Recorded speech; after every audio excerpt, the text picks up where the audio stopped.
রাধে রাধে রাধে কৃষ্ণা।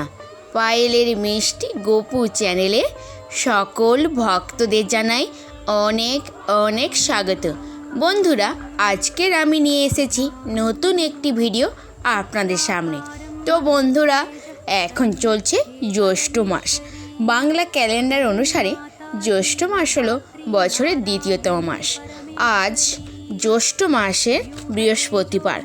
তো বন্ধুরা, আজকের আমি যে বিষয়টি আপনাদের সামনে উপস্থাপন করব সেটি হলো জ্যৈষ্ঠ মাসের যে কোনো বৃহস্পতিবার পারলে এই উপাচারটি মেনে চলুন, তাহলে দেখবেন আপনার গৃহে সুখ সমৃদ্ধি ভরে উঠবে এবং মা লক্ষ্মী খুবই প্রসন্ন হবে।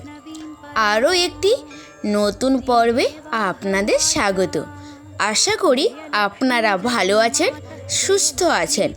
চলছে জ্যৈষ্ঠ মাস। তো বন্ধুরা, আজকের আমি নিয়ে এসেছি নতুন একটি ভিডিও আপনাদের সামনে। তো বন্ধুরা, আপনারা যদি ঠিকঠাকভাবে নিয়ম নীতি মেনে যদি এই কাজটি বা এই উপাচারটি মেনে করতে পারেন, তাহলে দেখবেন আপনার গৃহে ধনের অভাব হবে না, সুখ শান্তি সর্বদাই বজায় থাকবে।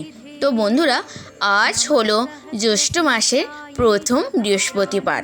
তো বৃহস্পতিবার মা লক্ষ্মীর প্রিয় বার, আমরা সকলেই জানি, যেটা লক্ষ্মীবার হিসেবে প্রচলিত। তো বন্ধুরা, প্রত্যেকটি দিন বা সপ্তাহে যে কোনো দিন আমরা সকলেই জানি কোনো না কোনো দেব বা দেবতার উদ্দেশ্যে সমর্পিত। তো সেই হিসেবে আজ বৃহস্পতিবার হলো লক্ষ্মীবার, মানে গুরুবার, মা লক্ষ্মীর প্রিয় একটি বার। তো বন্ধুরা, আপনারা যদি এই কাজটি করতে পারেন, তাহলে অবশ্যই আপনার গৃহে আসবে সুখ সমৃদ্ধি। মা লক্ষ্মী খুবই প্রসন্ন হবেন। মা লক্ষ্মীর আশীর্বাদে আপনার সকল প্রকার আর্থিক সমস্যা দূরীভূত হবে, গৃহে আসবে সুখ ও সমৃদ্ধি। বন্ধুরা, জ্যৈষ্ঠ মাসকে আমরা সবসময় লক্ষ্মী মাস হিসেবে অনেকে বলে থাকি। তো বন্ধুরা, মা লক্ষ্মীর উদ্দেশ্যে বিভিন্ন নিয়ম ও উপাচার পালন করা হয়ে থাকে। বন্ধুরা, স্বাস্থ্য অনুসারে আমরা সকলেই এই জ্যৈষ্ঠ মাসে কিন্তু বাবা লোকনাথের তীর্থধাম মানে পুজো করা হয়। এই মাস থেকে যে কারণের জন্য আমরা সকলেই জানি যে মা লক্ষ্মী হলো ধনের সম্পদের দেবী এবং আমরা কোজাগরী লক্ষ্মী পুজো করে থাকি। বন্ধুরা, লক্ষ্মী দেবীকে কেবলমাত্র ধন সম্পদের দেবী হিসেবে ভাবি, তাহলে কিন্তু আমাদের ধারণা ভুল। মা লক্ষ্মী ধন সম্পদ দেয় না, তিনি বিশেষ জ্ঞান সমৃদ্ধি প্রদান করেন। এই মাসে বিশেষ পূজার মাধ্যমে মা লক্ষ্মী গৃহে সুখ শান্তি ও সমৃদ্ধি নিয়ে আসেন। তাই লক্ষ্মীবারে মানে বৃহস্পতিবারকে আমরা মা লক্ষ্মীর বিশেষ আরাধনা করা খুবই প্রয়োজন। বিশেষ করে এই জ্যৈষ্ঠ মাসে যে কোনো বৃহস্পতিবার বেশ কিছু নির্দিষ্ট আচার অনুষ্ঠান করা অবশ্যই প্রয়োজন। বন্ধুরা, আমরা জানি লক্ষ্মীবার হিসেবে বৃহস্পতিবারকে বলে থাকি। তাই এই লক্ষ্মীবারে মা লক্ষ্মীর বিশেষভাবে অবশ্যই কিন্তু পুজো করবেন। এই পুজো পার্বণের জন্য কোনো পুরোহিতের প্রয়োজন নেই। আপনি নিজেই খুব সহজেই কিন্তু নিষ্ঠা ও ভক্তি সহকারে এই পুজো করতে পারবেন। পুজো করার জন্য লক্ষ্মী মূর্তি যদি আপনার বাড়িতে থাকে, অবশ্যই প্রত্যেকটি বাংলার গৃহে মা লক্ষ্মীর পট বা মূর্তি রয়েছে। তো আপনারা সেই গৃহে মা লক্ষ্মীর মূর্তি অবশ্যই আপনার বাড়িতে যেখানে সিংহাসন আছে বা আসনে মা লক্ষ্মী থাকে, সে আপনি বৃহস্পতিবারে লক্ষ্মী পুজো করতে পারেন। বন্ধুরা, এই পূজা সকাল বা সন্ধ্যাকালে যে কোনো সময় করতে পারেন। তবে বন্ধুরা, সন্ধ্যাকালে যদি মা লক্ষ্মীর পুজো অর্চনা করা হয়, তাহলে করে বিশেষ ফল পাওয়া যায়। সকাল 9টার মধ্যে যদি এই পুজো সম্পূর্ণ করতে পারেন তাহলে খুবই ভালো। বা এই পুজো যদি সকাল 9টার মধ্যে পুজো করতে না পারেন, তাহলে কোনো অসুবিধা নেই, সন্ধেবেলায় করতে পারেন। তো পুজোর সামগ্রী খুবই সামান্য, আপনারা খুব সহজেই সংগ্রহ করতে পারেন। পান, সুপারি, আম্রপল্লব, আম পাতা, সিঁদুর, একটি মাটির বা কাঁসার ঘটি বা ঘট, ধান, দুর্বা, সামান্য মাটির লাল ফুল, তুলসী পাতা, কাঁঠালি কলা এবং একটি হলুদ কি চন্দন, ধূপ, একটি ঘি বা তেলের প্রদীপ এবং চাল, আতপ চাল, কিছু নৈবেদ্য আপনার সামর্থ্য অনুযায়ী এবং সামান্য আতপ চাল ও জল।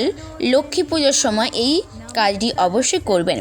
তো ভিডিওটি শুরু করার আগে আমার সকল প্রিয় বন্ধুদের কাছে একটাই অনুরোধ, ভিডিওটি স্কিপ না করে প্রথম থেকে শেষ পর্যন্ত অবশ্যই দেখুন। আর যদি কোনো বন্ধু আমার এই চ্যানেলে নতুন হয়ে থাকেন, অবশ্যই লাইক, কমেন্ট, শেয়ার এবং সাবস্ক্রাইব করতে একদম ভুলবেন না। তো বন্ধুরা, আপনারা যদি স্কিপ করে যান তাহলে কোনো বিষয় সম্পর্কে আপনারা অবগত থাকবেন না, আপনারা অনেক কিছু জানতে পারবেন না।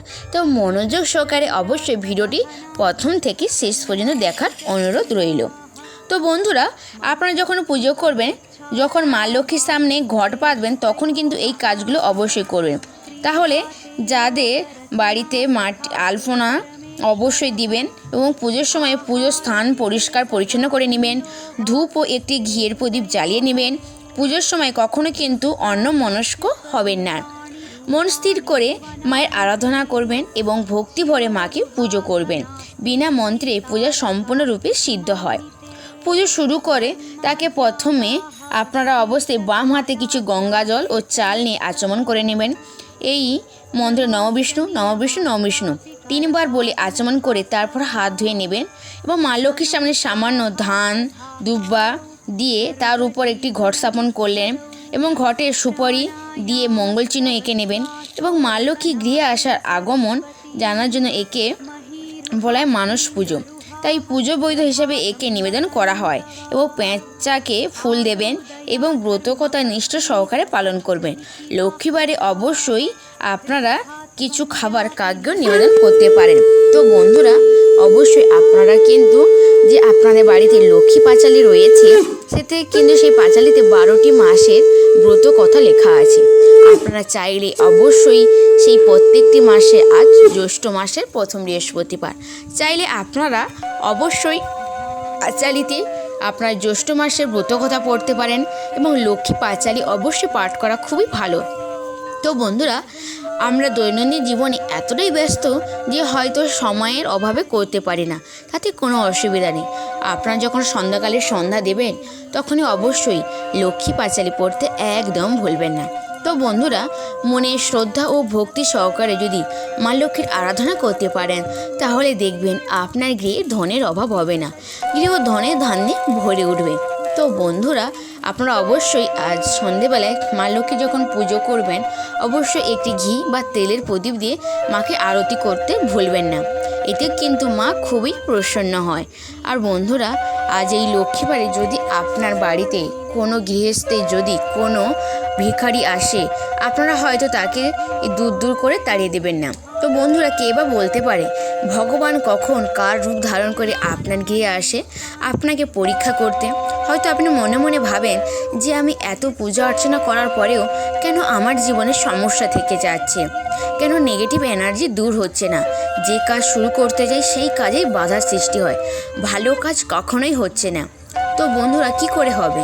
মনকে তো আগে পরিষ্কার করতে হবে বা রাখতে হবে।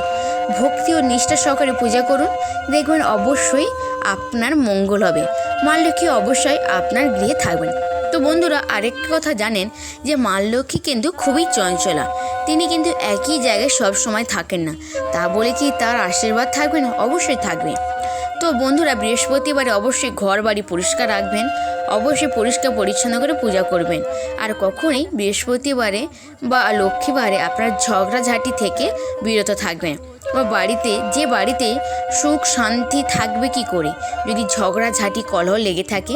তো বন্ধুরা, যে বাড়িতে ঝগড়াঝাঁটি কলহ লেগে থাকে সেই বাড়িতে মা লক্ষ্মী থাকে না, সেই বাড়িতে অলক্ষ্মী প্রবেশ ঘটে। তো বন্ধুরা, আপনারা চেষ্টা করবেন ঝগড়াঝাঁটি ঝামেলা অশান্তি থেকে দূর হতে। তো বন্ধুরা, আপনারা এই লক্ষ্মীবারে যদি মা লক্ষ্মীকে কড়ি নিবেদন করতে পারেন তাহলে কিন্তু খুবই ভালো। মা লক্ষ্মী কিন্তু কড়ি খুবই পছন্দ।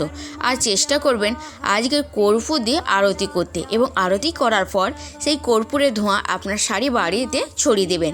দেখবেন আপনার গৃহে যত নেগেটিভ এনার্জি রয়েছে তা অনেকাংশে কেটে গিয়েছে। তো বন্ধুরা, আপনারা অবশ্যই কিন্তু আপনার বাড়িতে এই কাজগুলো নিয়ম বিধি মেনে অবশ্যই পালন করবেন। তো বন্ধুরা আরেকটি বিষয় লক্ষ্য রাখবেন যে মা লক্ষ্মী কিন্তু এতই চঞ্চল, বা আপনি যদি মন পরিষ্কার করে বা পুজোতে না বসেন, মনের ভিতরে যদি আপনার চিন্তা থাকে, তাতে কিন্তু পুজো সম্পূর্ণ হয় না। তো আপনারা সকালে ঘুম থেকে উঠে আপনার বাসি ঘর পরিষ্কার পরিচ্ছন্ন করে অবশ্যই স্নান সেরে ঠাকুর ঘরে প্রবেশ করবেন এবং ঠাকুর ঘর পরিষ্কার পরিচ্ছন্ন করে অবশ্যই মা লক্ষ্মীর পুজো করবেন। বন্ধুরা সকাল 9টার মধ্যে পুজো সম্পূর্ণ করার চেষ্টা করবেন। তো যদি সময়ে যদি করতে না পারেন তাতে কোনো অসুবিধা নেই, আপনারা চাইলে কিন্তু সন্ধেবেলাতেও মা লক্ষ্মীর পুজো করতে পারেন। তো বন্ধুরা আপনার গৃহে যদি অর্থ ধন সম্পত্তি বৃদ্ধি করতে চান, তাহলে অবশ্যই মা লক্ষ্মীর চরণের সামনে একটি হলুদের গাঁট, 1 টাকার কয়েন এবং কড়ি আর পদ্ম ফুলের দানা অবশ্যই মা লক্ষ্মীর চরণে দেবেন একটা পান পাতার উপরে। তো সেটি সারাদিন থাকবে, সারা রাত।